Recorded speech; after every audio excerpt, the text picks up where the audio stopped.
Le Sahara occidental a une superficie de 266 000 km², soit la moitié de la France.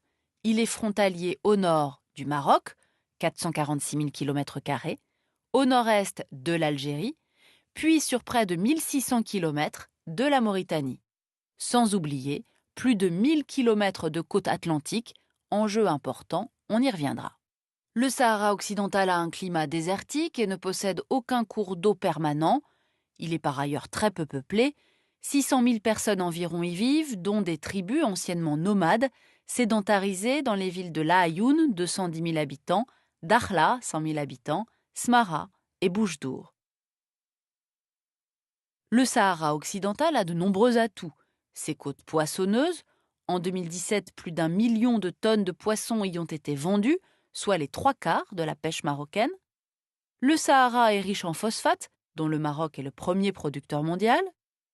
Il est riche en gisements d'or, de cuivre, d'uranium et de terres rares, sans oublier des zones de prospection de pétrole en mer et de gaz de schiste au nord-est. Alors commençons par faire un peu d'histoire. De 1884 à 1975, le Sahara occidental est un protectorat espagnol. Mais à l'heure de la décolonisation, le Maroc, indépendant depuis 1956, et la Mauritanie depuis 1960, revendiquent tous les deux ce territoire où l'on vient par ailleurs de découvrir du phosphate. Quant aux habitants, les Sahraouis, une partie d'entre eux est prête à se battre pour l'indépendance. L'ONU adopte également une résolution en faveur de l'autodétermination des Sahraouis. Face à la répression de l'Espagne qui défend sa colonie, les indépendantistes créent en 1973 le Front Polisario, d'après le nom historique de 2 régions du Sahara occidental actuel.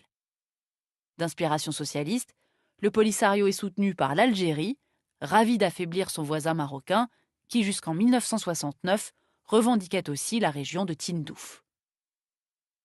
Le 6 novembre 1975, le roi Hassan II décide de mobiliser les Marocains et lance sa Marche verte. 350 000 Marocains, encadrés par l'armée, pénètrent dans le Sahara espagnol. Le territoire est bientôt partagé entre le Maroc et la Mauritanie, qui occupent le sud, malgré les condamnations de l'ONU. Cette démonstration d'unité nationale a pour Hassan II l'objectif de renforcer son pouvoir autoritaire. L'Espagne, en pleine fin de règne franquiste, laisse faire pour se maintenir à Ceuta et à Melilla. Des dizaines de milliers de Sahraouis vont fuir vers l'Algérie, qui va devenir la base arrière de la République arabe sahraoui démocratique, la RASD, proclamée en 1976.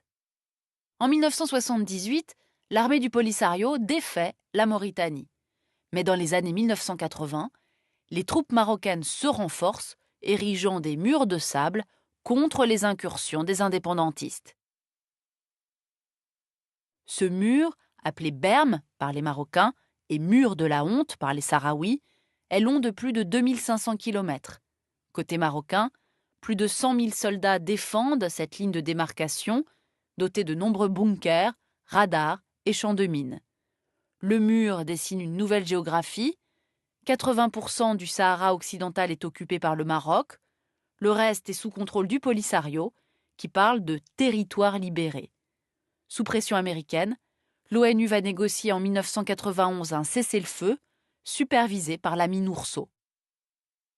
Elle doit aussi organiser le futur référendum d'autodétermination prévu par l'accord.